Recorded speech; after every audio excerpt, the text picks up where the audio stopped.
I'm all about that bass, no trouble. I'm all about that bass, no trouble. I'm all about that bass.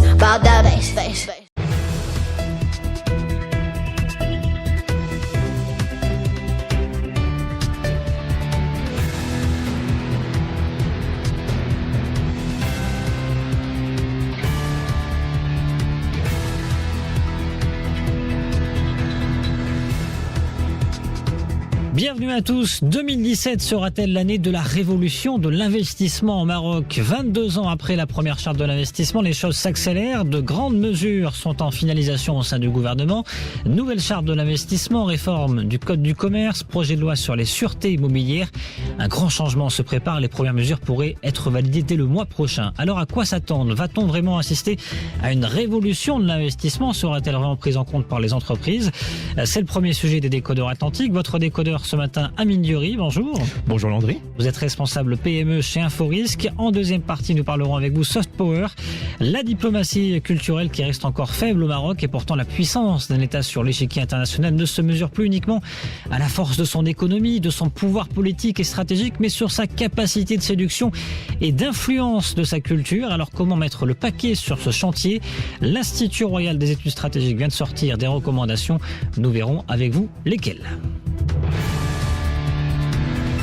À vos réactions, vos questions sur la page Facebook Les Décodeurs Atlantiques ou bien via le hashtag LDA sur Twitter, LDA pour les Décodeurs Atlantiques. Elle avait été présentée au roi Mohamed VI le 4 juillet dernier 2016, près d'un an après la charte de l'investissement est sur le point d'être finalisée pour une adoption cette année au début 2018. 22 ans après la première charte qui a été dépassée, on se dirige vers une révolution de l'investissement au Maroc. Amine Diori. C'est vrai que c'est l'objectif final de cette charte de l'investissement et des différentes mesures qui ont été prises. Il faut rappeler le contexte. C'est vrai que dès que M. Othmani a été chargé de présenter sa politique économique, la première chose qu'il a souhaité montrer, c'est déjà améliorer le climat des affaires au Maroc et par cela même améliorer le classement du Maroc dans le classement Doing Business où le Maroc occupe la 68e place. Ce qui est également la préoccupation d'Abdellah Benkiran. En tout cas, ce rapport Doing Business, il en faisait une fixation. C'était même la surprise du chef Benkiran en 2015. Oui, effectivement. Et de ce point de vue-là, notre chef du gouvernement a voulu coller sur les principaux points faibles qui découlaient de ce classement Doing Business et d'adopter des mesures qui justement permettent de résoudre les différentes problématiques abordées. Donc, charte de l'investissement annoncée par Moulay Hafid El Alami donc en juillet dernier. Où en est-on aujourd'hui? Quels sont les principaux points de cette charte? Alors, les principaux points, ça concerne surtout donc des exonérations d'impôts pour les nouvelles entreprises industrielles, la création d'une zone franche par région dans les 12 régions du Maroc. Autre chose très intéressante, l'octroi des avantages de la zone franche pour les grandes industries exportatrices. Il n'y a plus besoin concrètement d'être implanté dans une zone franche pour bénéficier des avantages fiscaux proposés. Il suffit d'appartenir à une industrie exportatrice. Donc ça, c'est un ouf de soulagement. Oui, c'est vrai que c'est très pratique et très intéressant. Et le dernier point qui, à mon avis, est très intéressant pour les sous-traitants de ces industries exportatrices, le statut d'exportateur indirect. C'est-à-dire que jusqu'à présent, on reconnaissait uniquement les entreprises qui exportaient. On leur donnait des avantages. Maintenant, les fournisseurs, concrètement, de ces entreprises vont bénéficier des mêmes avantages que les entreprises qui exportent. Donc c'est tout bénef quelque part pour des entreprises. Bien sûr, on va pouvoir être soulagé au niveau même de la trésorerie. Bien sûr, quand vous êtes exonéré d'impôt d'IS pendant 5 ans et que par la suite vous bénéficiez d'un taux réduit de l'IS, déjà ça joue déjà fortement sur votre trésorerie. Sans parler des autres avantages liés à l'implantation dans les zones franches et qui vont être généralisés à toute l'industrie exportatrice. Donc on voit vraiment que l'objectif c'est d'aider cette industrie exportatrice à vendre davantage. Ouais, ça va en cohérence avec le projet de loi de finances 2017 qui est tourné, on le rappelle aussi, vers l'industrie, vers l'exportation. Concrètement, ça, c'est 5 principaux points qui étaient annoncés par Moulay Hafid El Alami. Ils étaient plus ou moins connus, ils ont été plus ou moins dévoilés ces derniers mois. Ouais. On a appris aussi des nouvelles mesures par la presse ces derniers jours. Oui, effectivement. Alors, on parle principalement de nouvelles mesures d'exonération pour les startups, le régime startup, donc les aider justement au démarrage. On sait que la défaillance d'une entreprise qui démarre arrive très très vite, dans les 2 ans après le démarrage. Donc, l'idée, c'est quand même de leur apporter des aides supplémentaires justement pour éviter cette cassure après 2 ans. On s'occupe enfin des startups. Ça fait partie des mesures complémentaires qui viennent aider les startups. Il y a eu pas mal de mesures qui sont venues sur le plan social pour les entreprises qui souhaitent recruter des personnes avec des exonérations de charges patronales, par exemple, ou CNSS. Donc, c'est des mesures supplémentaires qui viennent aider la startup. C'est une très bonne chose. On sait que les problématiques principales pour ces entreprises, c'est surtout le financement. Oui. Donc ça, c'est d'autres points qui vont être étudiés, puisqu'il y a en plus des points qui vont être annoncés pour améliorer le climat des affaires, une grande étude va être faite justement sur l'entrepreneuriat au Maroc pour justement voir quels sont les freins qui aujourd'hui empêchent l'entreprise de se développer. Est-ce qu'elle est vraiment nécessaire, cette étude? C'est quand même assez incroyable parce qu'on lance souvent des études sur les freins à l'économie, les freins à l'entrepreneuriat. On en a beaucoup des études, franchement. Est-ce que c'est une étude qui va supplémentaire, qui va servir à quelque chose vraiment ou pas? C'est une question qu'on peut se poser. Oui, elle est légitime, la question. J'espère sincèrement qu'elle servira à quelque chose. Je pense qu'il y a quand même une utilité. On ne peut pas prendre de mesures spécifiques si on ne sait pas quel est l'état des lieux aujourd'hui vraiment précis de l'entrepreneuriat au Maroc. Et je pense que pour que cette étude ait un réel impact, il faut vraiment mélanger beaucoup d'acteurs civils justement liés à l'entrepreneuriat, les associations qui accompagnent les entrepreneurs justement pour comprendre aujourd'hui l'écosystème de l'entrepreneuriat, comprendre aujourd'hui le mode de financement, quels sont les points forts, quels sont les points faibles, qu'est-ce qu'il faut améliorer, et en fonction d'une étude globale qui intégrerait vraiment beaucoup de points de vue, à ce moment-là, décider quelles seront les mesures les plus adéquates. Alors ça, c'est pour la charte de l'investissement, et puis on a appris donc ces derniers jours qu'il allait y avoir d'autres grandes réformes, notamment la réforme du livre 5 du Code du commerce. Alors je me mets à la place d'un auditeur qui nous écoute, qui ne sait pas du tout ce que c'est le livre 5 du Code de commerce, et cette réforme, qu'est-ce qu'elle va faire concrètement? Qu'est-ce qui va être concerné et pour quel impact? Alors, on repart sur le doing business. Un des grands points faibles du Maroc, c'est justement la partie règlement de l'insolvabilité des entreprises. Aujourd'hui, je vais citer un chiffre, 90% des entreprises qui sont en redressement judiciaire finissent en liquidation. C'est-à-dire que on arrive trop tard. Généralement, quand on veut essayer de soigner l'entreprise qui est très malade, le fait de déclarer le redressement judiciaire, il est déjà trop tard. On n'a plus le moyen de les soigner et donc elles tombent en liquidation judiciaire, ce qui signifie la mort concrète de l'entreprise. L'idée de cette réforme de la loi sur l'insolvabilité des entreprises, c'est justement d'aller bien plus en amont, c'est-à-dire d'aller sur la partie préventive de la difficulté. Et donc, de pousser les entreprises, d'inciter les entreprises à aller bien plus en amont, dès qu'elles perçoivent les premières difficultés liées à leur solvabilité, de prendre les premières mesures, d'aller au tribunal justement déclarer, de demander cette nouvelle mesure et faire le nécessaire justement pour que on puisse réparer les dommages qui sont causés et sortir de ce redressement et pouvoir continuer l'activité. C'est ça l'idée. On a aussi un projet de loi sur les sûretés immobilières, donc là aussi ça va concerner directement les entreprises qui vont être éventuellement en difficulté.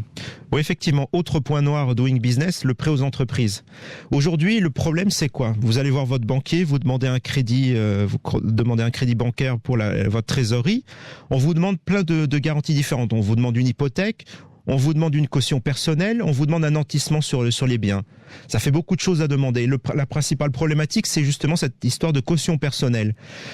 C'est quasiment contraire à l'esprit de la société, c'est-à-dire que normalement c'est l'entreprise qui investit, qui emprunte, donc ce serait sur les biens de l'entreprise qu'on devrait demander des garanties et pas sur des cautions solidaires des dirigeants de cette entreprise. Donc là on doit s'attendre à des changements, mais pour l'instant on n'a pas de précision encore sur ce projet de loi. Si, on a quand même quelques précisions importantes. Ouais, bien sûr. L'idée c'est de dire quoi? C'est de dire qu'aujourd'hui, pour que les banques arrêtent de demander des cautions personnelles, il faut élargir la notion de garantie demandable par les banques. Et donc, l'idée, c'est d'élargir les garanties en nantissement. Aujourd'hui, quand vous allez nantir, vous nantissez le fonds de commerce en totalité. L'idée, c'est demain de fractionner le fonds de commerce et donc là, vous avez la possibilité, par exemple, sur une marque, sur une clientèle, de fractionner justement une partie du fonds de commerce et de demander un crédit dessus et pas sur la totalité du fonds de commerce. Ce qui permet de demander plusieurs prêts consécutifs et ça rapporte une garantie supplémentaire au banquier qui justement va avoir plus de garanties et demander moins de caution personnelle. C'est vraiment ça l'idée. On imagine que la grande réunion qui aura lieu courant de ce mois au sein de Banque Al-Maghrib avec le groupement bancaire, on va discuter sans doute de ce projet de loi sur les sûretés mobilières. Oui, effectivement, ce serait une grande avancée si déjà cette loi était adoptée définitivement. Ne serait-ce que pour l'entreprise elle-même. J'ai parlé des garanties excessives qui sont aujourd'hui demandées. Je pense que le fait de pouvoir présenter d'autres garanties que celles qui sont aujourd'hui demandées, ça va être une grande révolution pour l'entreprise. Vous, Amine Diori, qui êtes responsable PME chez Inforisque, on rappelle que vous sortez régulièrement des études sur les défaillances d'entreprises, autrement dit sur les fermetures d'entreprises. On est sur une pente ascendante, record de défaillances d'entreprises pour l'instant. Est-ce que avec cet ensemble de mesures, de grandes réformes, charte de l'investissement, réforme du code du commerce, projet de loi sur les sûretés immobilière, et vous l'avez dit, exonération d'impôts, facilitation également pour l'entreprise, qui vont voir le jour dans les prochains mois. Est-ce qu'on va avoir un impact rapidement peut-être sur ces défaillances d'entreprise? C'est vrai que l'idée, l'objectif de toutes les mesures qui sont décidées, alors il y a plusieurs objectifs. Le premier, c'est d'aider évidemment les industries exportatrices en les aidant du point de vue trésorerie. L'autre idée, effectivement, c'est on sait qu'il y a un gros problème lié au BFR du fait des délais de paiement qui s'allongent. L'idée, c'est de leur donner aux entreprises, notamment les TPME, un peu de souffle d'air, un peu de trésorerie supplémentaire, justement pour qu'elles puissent vivre plus longtemps, tout simplement.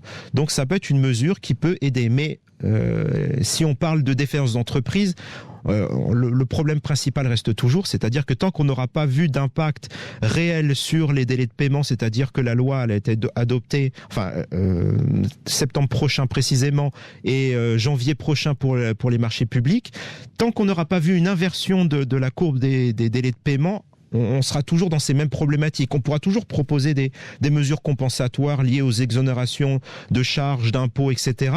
Mais le vrai problème restera toujours le délai de paiement. Donc il faut vraiment que les mesures, que la loi qui va rentrer en vigueur ait un impact direct et réel. Alors on a aussi une nouveauté assez importante, c'est la création d'un portail pour faciliter aux entreprises, aux entrepreneurs, la création de leur entreprise au niveau de procédures administratives. Là, tout va se faire sur le net dans les prochains mois. Ça, c'est un point colossal. Finalement, on voit clairement qu'il y a une volonté du gouvernement d'améliorer le climat des affaires. Oui. Vous l'avez rappelé tout à l'heure, le Maroc est 68e au niveau mondial dans ce classement Doing Business de la Banque mondiale. C'est un surplace en 2 ans. Le top 50 est atteignable. L'objectif du gouvernement, c'est les 5 ans. 2 ans peut-être pour accrocher ce top 50, c'est possible ? Alors, une fois ces mesures entrées en vigueur, je pense que c'est tout à fait faisable, oui, bien sûr, puisqu'on répond à 3 problématiques qui sont les prêts aux entreprises, l'insolvabilité des entreprises et la réduction de l'obtention des titres de propriété. Ça, c'est un autre point qu'on pourra aborder par la suite. Une fois qu'on aura traité par des lois ou des mesures ou des décisions concrètes ces problématiques, oui, bien sûr que c'est complètement atteignable. Donc ça, c'est un point positif. Oui, bien sûr. Sur l'économie nationale, ça peut aussi apporter des points de PIB, des petites virgules supplémentaires à la croissance économique, sachant que l'Europe commence à aller mieux. On est à 1,7, 1,8% de croissance attendue pour 2017-2018, voire 2%. Alors oui, effectivement, la partie charte sur investissement, l'aide aux industries exportatrices, évidemment, ça va aider ces entreprises à mieux exporter, à être plus rentables, et donc ça, c'est un point positif. De l'autre côté, par rapport aux TPME, une des problématiques principales, c'est le financement. Aujourd'hui, on sait aujourd'hui que près de 2 tiers des TPME n'ont pas accès à ce mode de financement. Quand je regarde la dernière étude d'Inforisque sur justement les bilans des TPE, on voit que la part prêt bancaire ne représente même pas 10% de leur possibilité de financement. Donc c'est très très faible. Donc aujourd'hui, c'est ça la principale problématique. La réforme de la loi sur le nantissement des valeurs mobilières et la création d'un registre des valeurs mobilières, un registre des nantissements sur les valeurs mobilières, va aider justement à améliorer le financement de ces entreprises. Moins de caution personnelle, et de l'autre côté, l'entreprise a plus de choses à mettre en avant par rapport à son banquier. Donc on espère que cette loi va permettre justement davantage de financement. Mais à côté, donc cet ensemble de mesures qui va aider les industriels et les exploitateurs à souffler, quand on voit qu'à côté, il y a l'Union européenne qui commence à se porter mieux et à sortir lentement mais sûrement, c'est un rapport de McKinsey qui le dit, bien de la crise économique, on peut se diriger donc vers un point de PIB supplémentaire. C'est ce que nous dit ce rapport de McKinsey. Là, vraiment, avec ces mesures en plus, il y a peut-être de nouvelles opportunités qui se dessinent pour les entreprises marocaines. Oui, c'est vrai. Il faut rappeler l'historique de la croissance du PIB. Sur les 5 dernières années, on était en moyenne autour de 3%. On sait que pour un pays en fort développement comme le Maroc, idéalement, pour réduire le chômage et pour vraiment continuer à se développer, il faudrait atteindre 5,5%. Donc le delta... dit ce rapport de McKinsey, on est à 4% attendu en 2017-2018, peut-être même 5% pour 2018. Oui, effectivement, c'est ça l'objectif au final. C'est pas de rester sur un trend de 3-4%. C'est vraiment de continuer à grimper et sur une longue période. C'est aussi ça l'objectif. C'est pas de faire du 5% une année et redescendre à 3% les années d'après. C'est vraiment sur une longue période de mettre en place les outils qui permettront de construire une croissance durable et constante.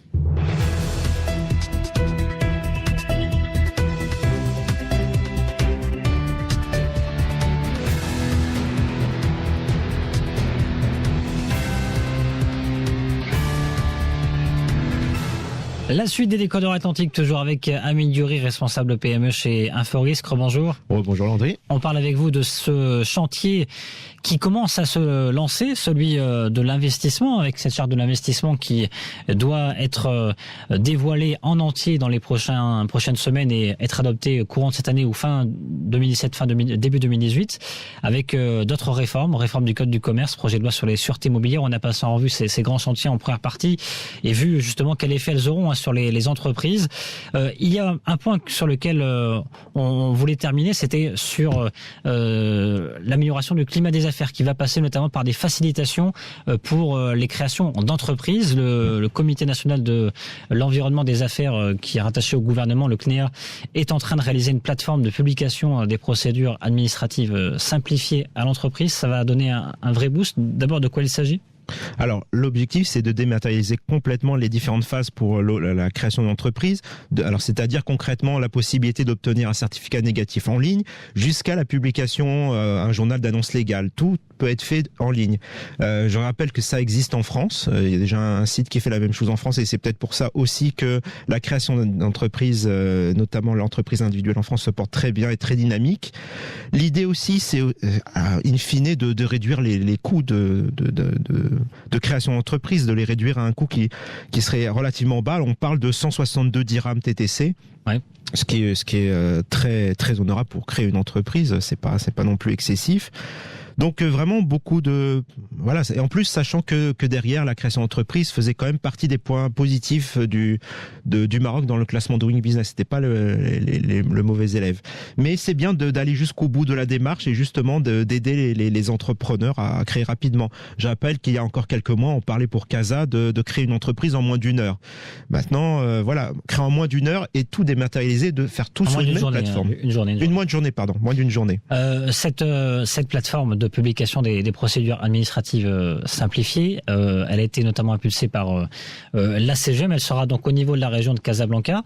Elle va s'étendre ensuite à d'autres régions. Ça peut aller vite si cette plateforme est efficace, si elle se met correctement en place. On peut imaginer un procédure d'étalement sur l'ensemble des régions courant 2018.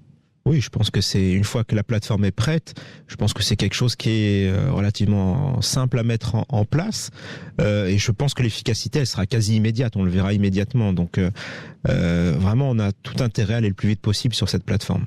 Amélioration du climat des affaires, objectif top 50 pour le gouvernement, peut-être d'ici 2 ans, en tout cas d'ici la fin du mandat. On a parlé tout à l'heure des impacts que cela va avoir en termes de soulagement de trésorerie pour les entreprises, notamment les entreprises exportatrices, avec peut-être de nouveaux contrats qui vont être passés avec des entreprises européennes, puisque l'Europe commence à se porter mieux. C'est ce que dit notamment un rapport de McKinsey. Là, il y a aussi une autre question qui se pose. J'ai perdu le fil de ma question. Je vais pas la retrouver. Donc, je voulais juste te parler de la CNEA, en fait, la Commission nationale des environnements des affaires, qui ambitionne de généraliser cette plateforme à d'autres régions pour arriver à un portail national de procédures administratives. Ça va avoir donc des impacts au niveau national.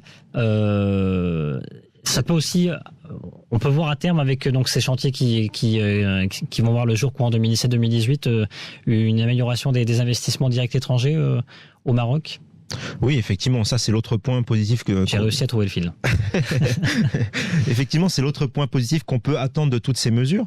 Le climat des affaires, ça concerne effectivement le climat interne au Maroc. Et donc, les investisseurs vont être intéressés par toutes ces mesures, notamment d'exonération fiscale, et ça peut aider forcément les investissements directs à venir s'implanter au Maroc. Donc, davantage d'investisseurs au Maroc. Oui, je pense que c'est tout à fait envisageable. Et donc, booster les secteurs mondiaux, notamment l'automobile, oui, le textile. Le textile, l'aéronautique, effectivement, tous les secteurs aujourd'hui sur lesquels le Maroc est en position de force. Il n'y a rien qui vous inquiète, Amine Diori ? Pour l'instant, j'ai envie de rester positif. Les mesures dans leur ensemble, quand je les regarde, elles sont toutes nécessaires. L'ensemble des mesures me semble cohérente pour le moment. Après, ce qui est important, c'est on regardera le résultat dans quelques mois, dans un an ou deux. Ouais. À ce moment-là, on analysera, on verra quels ont été les points forts, les points faibles.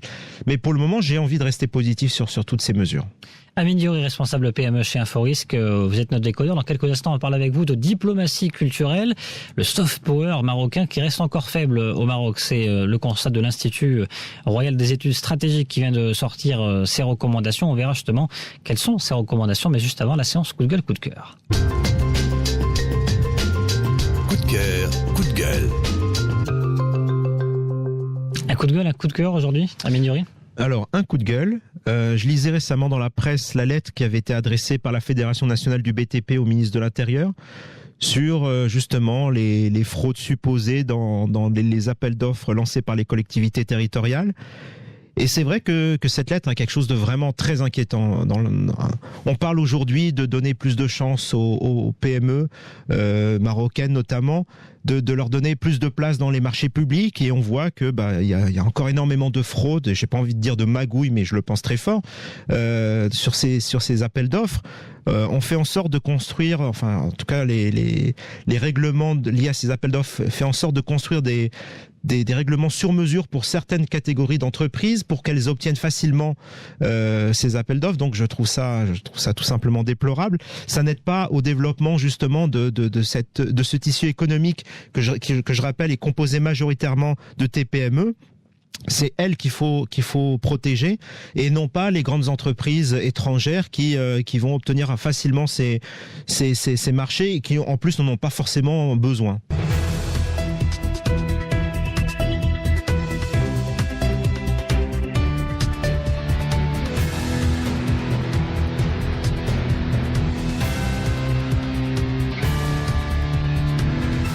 La suite des décodeurs atlantiques, toujours avec Amine Diori, responsable PME chez Inforisque. Bonjour. Bonjour. On parle avec vous de diplomatie culturelle. Vous êtes un passionné de culture, on le rappelle aussi sur Atlantique Radio. On parle avec vous donc de ce rapport de l'IRES, l'Institut royal des études stratégiques, qui viennent de sortir des recommandations pour accélérer le chantier de la diplomatie culturelle marocaine, qui reste encore faible au Maroc.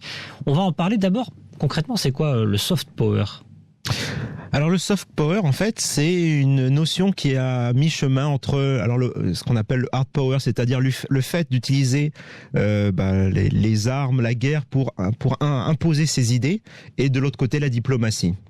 La diplomatie culturelle, en fait, c'est par son rayonnement scientifique, par ses idées, par sa culture, pas imposer, mais mettre en avant les points positifs de sa culture, justement, et faire en sorte que le reste du monde adhère à notre idéologie, à notre culture. C'est la troisième carte en main, quelque part, d'un État, en dehors de sa puissance économique et de sa puissance, de son pouvoir politique et stratégique. C'est la troisième carte en main aujourd'hui. Ah oui, clairement. Et les Américains l'ont compris très très vite.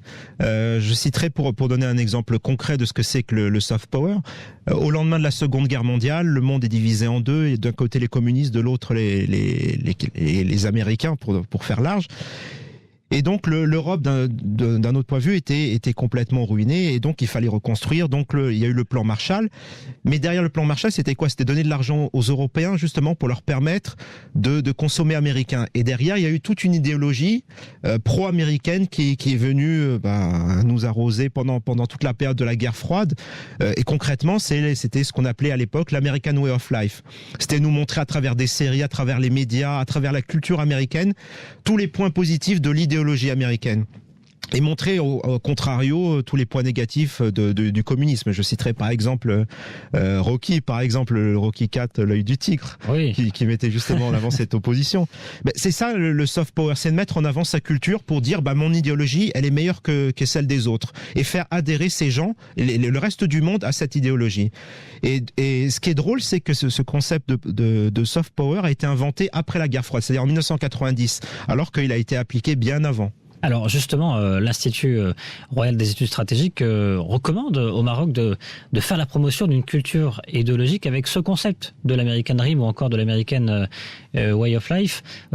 Concrètement, ça pourrait ressembler à quoi ici au Maroc? Qu'est-ce qu'on pourrait mettre en place pour booster notre diplomatie culturelle? Ouais, effectivement, en introduction, vous parliez de culture. C'est vrai que j'avais mis en avant les principales faiblesses au niveau culturel, c'est-à-dire qu'aujourd'hui, on n'a pas assez de bibliothèques, on n'a pas assez de livres, on n'édite pas assez de livres. Ça se voit, l'IRES met en avant le faible pourcentage du budget de l'État qui est consacré à la culture.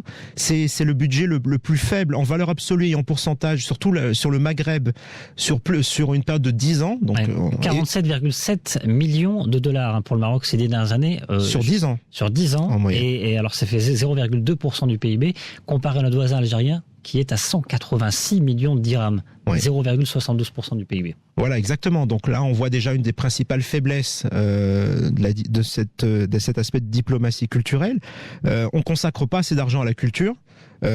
Pour vous dire très simplement, aujourd'hui, pendant le Ramadan, quand vous regardez une série à la télé, vous regardez quoi? Vous regardez une série turque, vous regardez une série brésilienne, vous regardez une série indienne, vous regardez pas il n'y a pas énormément non plus de séries marocaines. Et donc ça passe par là, il faut véhiculer peut-être une image du Maroc à travers le champ audiovisuel, par exemple? Oui, c'est clairement un champ qu'ont privilégié énormément d'États avant nous. Les Américains, j'en ai parlé, les différentes séries qui ont arrosé toute notre enfance, les séries américaines. Dans les années 80, les Japonais sont arrivés avec leurs dessins animés, leurs mangas, le Walkman, et puis sont venus après.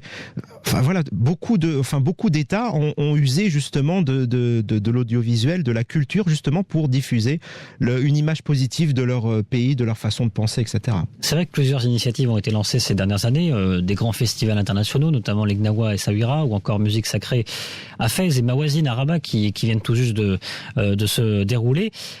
Il y a eu aussi la Fondation nationale des musées qui a porté haut l'image du Maroc avec des expositions internationales qui ont lieu ici au musée Mohamed VI et d'art contemporain, mais aussi des expositions qui ont lieu ces derniers mois à Lima, l'Institut du monde arabe à Paris. Mais il faut aller maintenant au-delà dans la production artistique, dans une émergence d'une industrie culturelle.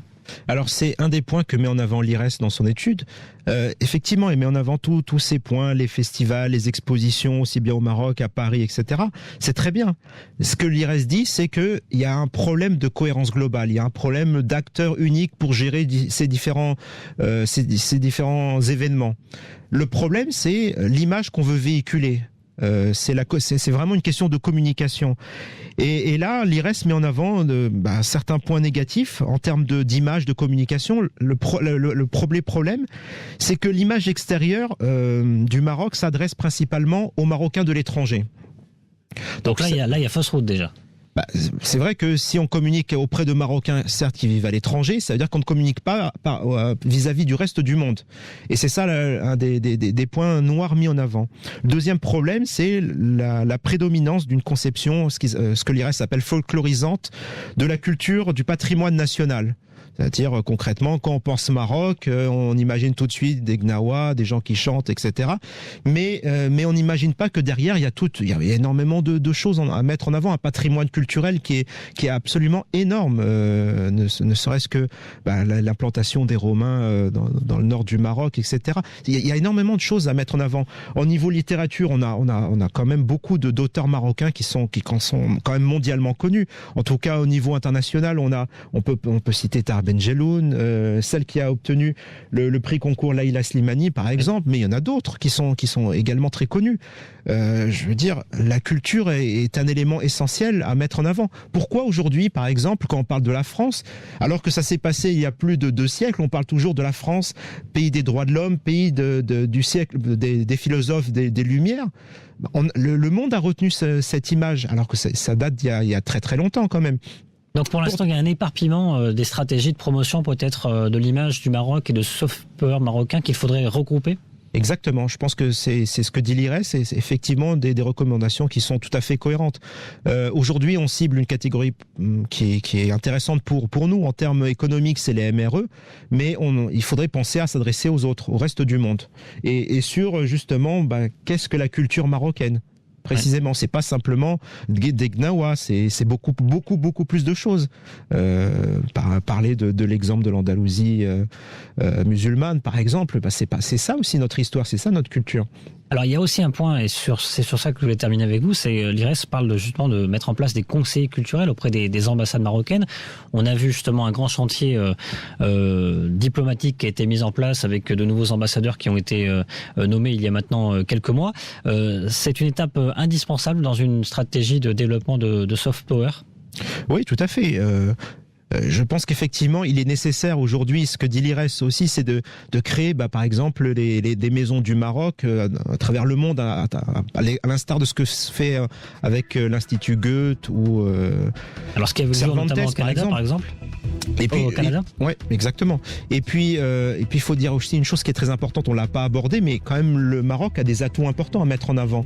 L'atout principal, c'est notamment vis-à-vis de l'Afrique, sa communication vis-à-vis de l'Afrique, le fait que notre roi communique un islam tolérant, que le Maroc forme des imams africains, par exemple, ça aide aussi à véhiculer une image positive du Maroc à travers l'Afrique. Il y a d'autres aspects positifs qui rentrent dans cet aspect soft power que le Maroc est en train de développer. Donc tout n'est pas noir non plus, il y a aussi beaucoup d'éléments positifs à mettre en avant. Il faudra voir peut-être une sortie du ministre de la Culture et de la Communication sur ce sujet justement, et l'entendre voir justement ce qu'il compte mettre en place par rapport à ces recommandations de l'IRES. Merci beaucoup Amine Diouri. Merci à vous. Un responsable PME chez Inforisque, vous restez avec nous sur Atlantique Radio. Amine Diouri, vous n'avez pas de problème de crédit à la consommation ? Pour l'instant, non, heureusement. Bon, si vous en avez ou si vous avez des questions, n'hésitez pas, c'est le moment. Les Experts Atlantiques, votre émission citoyenne, c'est à 11h05 avec Faisal Tadlaoui et on parle crédit à la consommation. N'hésitez pas à nous appeler au 05 22 95 36 70, 05 22 95 36 70. Les Experts Atlantiques entre 11h05 et midi avec Faisal Tadlaoui. Dans un instant, le point info en langue arabe avec Mourad Baba. Je vous retrouve demain pour un prochain numéro des Décodeurs Atlantiques. Excellente matinée.